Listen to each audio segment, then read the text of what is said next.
बिस्मिल्लाहिर्रहमानिर्रहीम, अस्सलाम वालेकुम। आपका दोस्त सलमान हैदर। दुआ है परवरदिगार से कि उसने आपको और आपके अहले खाना को अपनी हिफ्ज़ व अमान में रखा हुआ। इमरान खान साहब की सैफर में ज़मानत तो खैर कन्फर्म है। जिस तरह तोशा खाना केस की सज़ा मुअत्तल हुई, ख़त्म तो उसने भी हो जाना था, लेकिन अगर इस्लामाबाद हाई कोर्ट एक ख़ास किस्म का पार्ट प्ले ना करती तो वो भी हो जाता। तो अब ज़ाहिर बात है सैफर के बाद अब क्या करना है, तो कहीं ना कहीं फिक्स तो करना है, क्योंकि इतनी बड़ी हंडिया जो पकाई है उन्होंने, तो बीच चौराहे पे इस तरह तो नहीं फूटेगी। फूट तो रही है, सुराख तो उस हंडिया के अंदर हो रहे हैं, लेकिन फिर भी वो एक नया प्लान है और इस बार मिलिट्री कोर्ट्स तक इमरान खान साहब को ले जाने का प्लान है। तो उसकी कुछ खबरों की कंफर्मेशन आ गई है, वो मैंने आपके सामने पेश करनी है, डिस्कस करनी है।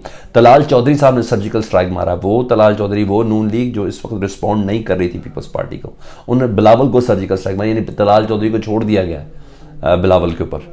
जी हाँ, उसकी कुछ डिटेल्स है। नून लीग की एक मीटिंग हुई है लद्दल में, उसकी कुछ इनसाइट्स आई। नवाज शरीफ साहब ने खुद मोराल को बुलंद रखने के लिए सबको एक एक पैगाम भेजा है। उस पैगाम के कुछ मुदरजात है, वो भी मैंने आपके साथ डिस्कस करें। वीलॉग बहुत इंफॉर्मेटिव होने जा रहा है, तो मुकम्मल देखिए। सबसे पहले जी इस खबर की कंफर्मेशन आ गई जी, क्योंकि वो जो एक जीआईटी बनी थी ना 9 मई के हवाले से, और खैर काम तो उसके बाद शुरू भी हो गए थे, लेकिन उसका जिम्मेदार कौन है और उसका मास्टरमाइंड कौन है और कौन कौन लोग हैं, तो मैं जब नाम आपको बताऊंगा तो आपको अंदाज़ा हो जाएगा कि जीआईटी किस पैराए के ऊपर काम करती है। वो डीआईजी साहब और जिसमें एजेंसीज के भी कुछ अफराद थे, वो क्या काम कर रहे थे, उन्होंने क्या नतीजा निकाला, आपको खुद ही पता चल जाएगा जी। साने 9 मई के मुकदमात में जी इमरान खान को बाकायदा तौर पर कसूरवार ठहरा दिया गया है इस जीआईटी की रिपोर्ट में। ठीक है जी, ना सिर्फ कसूरवार ठहराया गया है, बल्कि इमरान खान साहब को मास्टरमाइंड भी 9 मई का करार दिया गया। सारी दुनिया जानती है कि इमरान खान हिरासत के अंदर थे, लेकिन वो कहते नहीं मास्टर इमरान खान ने सब चीज़ों की पहले तैयारी कर ली थी। यही नहीं, इमरान खान साहब ने, इमरान खान साहब के तमाम वो साथी जिन्होंने अभी तक अपने मुस्तकबिल का फैसला नहीं किया, किसी प्रेस कॉन्फ्रेंस के जरिए या किसी और, शाह महमूद कुरैशी शामिल हैं, असद उमर शामिल हैं, इमरान खान की बहनें शामिल हैं उस जीआईटी में कसूरवार जिन फहरिस्त में शामिल किया गया। इमरान खान की बहनों को कसूरवार ठहराया गया है, इमरान खान साहब को मास्टरमाइंड करार दिया गया है, शाह महमूद कुरैशी को मास्टरमाइंड करार दिया गया है और असद उमर को मास्टरमाइंड करार दिया गया है। यानी ऐसे वो तमाम अफराद जिन्होंने अभी तक फैसला नहीं किया, जो किसी ना किसी तरीके से, इसके अलावा वो अफराद भी जो किसी ना किसी तरीके से पीटीआई के साथ मुंसलिक हैं, जो किसी ना किसी तरीके के साथ इमरान खान साहब के साथ खड़े हैं। जीआईटी ने इन सबको जिम्मेदार करार दे दिया है 9 मई का। तो आपको समझ में आ गई क्या है। अच्छा, इसका मकसद मैंने करना वो आपको ज़रा डिटेल में बताता हूँ। साइफर केस का फैसला होना ही होना है, उसमें इमरान खान साहब को ज़मानत मिलनी है। कितना जज छुट्टियों पे जाएगा, कितना अबुल हसनान जुल्करनैन की बेगम कितनी को बीमार हो गई होंगी, आना तो है उन्हें वापस, फिर ये केस तो सुनना ही है। और वो कह भी चुके हैं कि मैं दिलावर नहीं, मैं दिलेर हूँ। तो जारी बात है, समझ तो सबको है कि किसने क्या केस बनाया। तो साइफर केस में हो जानी है, कितना वकील भागेंगे, क्या चीज़ें करेंगे।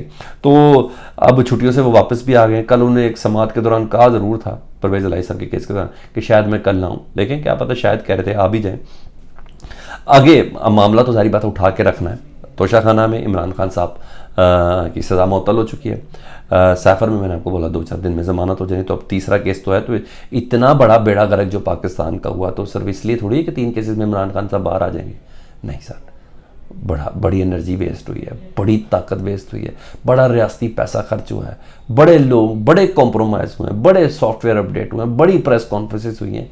इतने भोंडे तरीके से तो उसको टर्न डाउन नहीं करना ना। तो मुझे तो ऐसा लगता है कि करने वाले भी थोड़े बेचारे, उनको पता नहीं वापस कैसे हैं। समटाइम ऐसा होता है ना, वापस कैसे हैं, जब बहस बहुत ज़्यादा लंबी हो जाए फिर आप जच हो जाते हैं, आपको नहीं पता चलता कि मैंने वापस कैसे आना है। मुझे पता नहीं क्यों ऐसा लगता है, मेरे शायद मुझे गलत लगता हो, लेकिन मुझे ऐसा लगता है कि करने वाले भी ना अब ज़रा थोड़े जिद से हो गए। तो बहरहाल अब उन्होंने कहीं ना कहीं जस्टिफाई तो करना ही करना। तो अब 9 मई के हवाले से अब ये हो गया कि इमरान खान साहब को बाकायदा जीआईटी ने जिम्मेदार ठहराया। तब जीआईटी ने जिम्मेदार ठहराया तो बाकायदा मुकदमे में भी इमरान खान साहब नामजद हो जाएंगे, कर दिया जाएगा। फिर चार्जशीट वाला मामला, फिर चलान वाला मामला, फिर वो एक लीगल प्रोसेस शुरू हो जाना है। और मज़े की बात यह है कि इमरान खान साहब को जीआईटी ने उस वक्त कसूरवार ठहराया है जब इस केस ने, मैंने आपको बताया, जाना फौजी अदालतों में, जब उमर अता बंदियाल साहब जा रहे हैं और उनकी अदालत में ये केस, ये दरख्वास्त जो फौजी अदालतों के ख़िलाफ़ जितनी भी दरख्वास्त है, जिसमें एतजाज़ एहसन साहब हैं और इमरान खान साहब खुद भी हैं और जिसमें दीगर अफराद हैं, खोसा साहब खुद लड़ रहे हैं उसके अंदर, और जवाद ख्वाजा साहब साबिक जो सुप्रीम कोर्ट के जज हैं वो हैं इसके अंदर फ्री। तो ये उस वक्त जीआईटी ने इमरान खान साहब को मास्टरमाइंड करार दिया है जिस वक्त ये केस की तशनगी बाकी है। उमर अता बंदियाल साहब जा रहे हैं और इस केस को क्लोज़ किए बगैर जा रहे हैं। इन्हीं नए जो सुप्रीम कोर्ट के जज होंगे काजी फायजीसा साहब वो देखेंगे। तो टाइमिंग्स डेफिनेटली बड़ी मैटर कर रही हैं। और ये केस ज़ाहिर बात है इन्होंने जाना मिलिट्री कोर्ट्स में, कोई फैसला हुआ नहीं है। जब मिलिट्री कोर्ट्स में जाना तो ये केस साइफर के बाद मजबूत है इमरान खान साहब को बांधने के लिए। ठीक है जी, ये है। होगा क्या नहीं होगा ये अलग देखते हैं, लेकिन मैं आपको एक्चुअल पोजीशन तो मेरा फ़र्ज़ बनता है ना मैं आपके सामने रखूँ।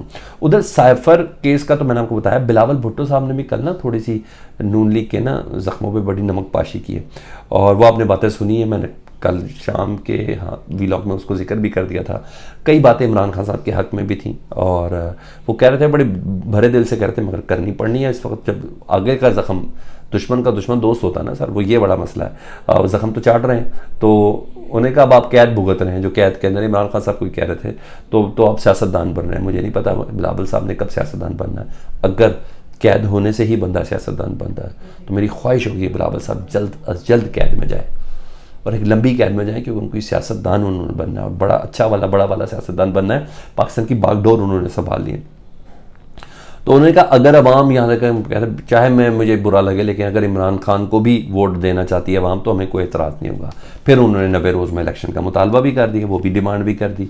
तो वही पोजीशन जो इमरान खान साहब ले रहे थे वो पीपल्स पार्टी भी अब लेती भी नज़र आ रही है।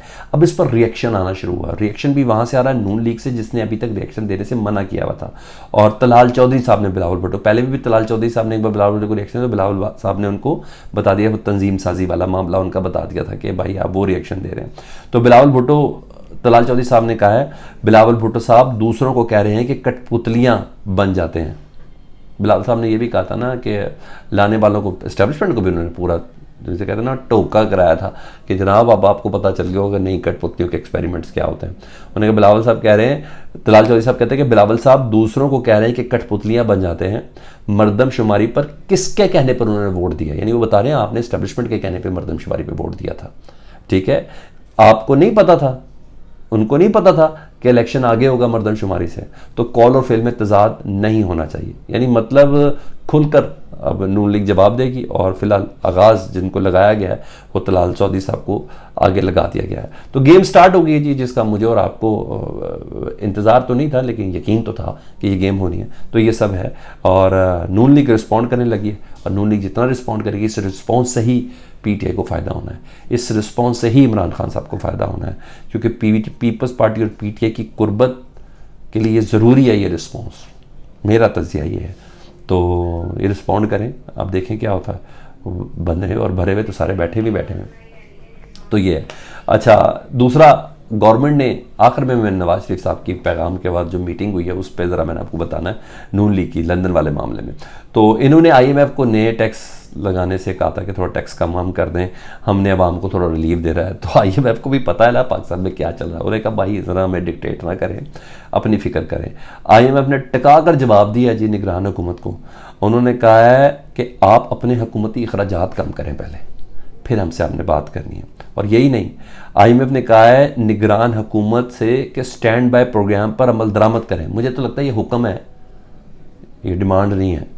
उन्होंने कहा है, आईएमएफ ने कहा है कि निगरान हुकूमत से कि स्टैंड बाय प्रोग्राम पर अमल दरामद करें, अखराजात में कमी करें, इदारों की निजकारी, ठीक है, उस पर जोर दिया है। इदारों की निजकारी, मैं आपको बता रहा कौन से, पीआईए हो गया, रेलवे हो गया और स्टील मिल हो गए, इस तरह के बड़े इदारे हैं हमारे ऐसे, उनकी निजकारी करें।